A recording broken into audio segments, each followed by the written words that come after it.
first thing you want to do is you want to grab your processor firmly by mainly just the processor core itself. Take a double-edged razor blade. I like to cut them in half. These things are extremely sharp, so please be extremely careful. But you should know that if you're doing this.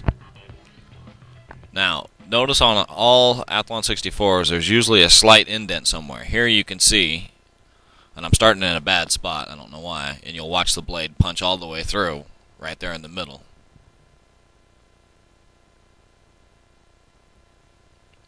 Now, once you've got the blade in, you just want to use very firm, but very careful force. Sometimes you might, like on this part, have to go through it once or twice, but generally once you get the blade all the way through the seal, it's easy to get all the way around the edges of the processor. And here on the corners, I generally just like to push instead of trying to drag the blade through. You should be able to feel it cut real easy.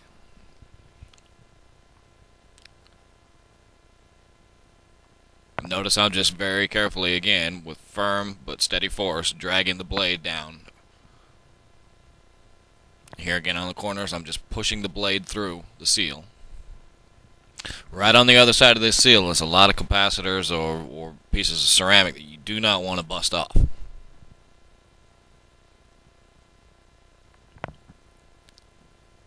Here again on another corner, I'm just pushing the blade through, and then I'll drag it down the edges. And notice it looks like it's getting harder for me to do this, but what's really happening is the top part of that blade is hurting my fingers. So what I'm going to do is I'm grabbing a paper towel, kind of like a cushion.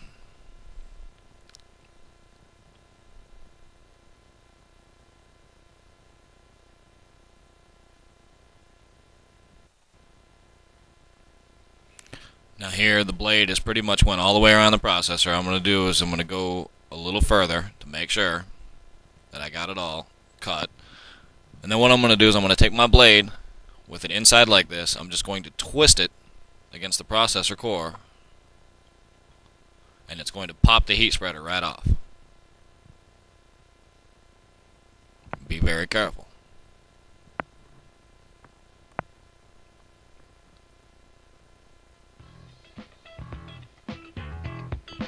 And there you have it.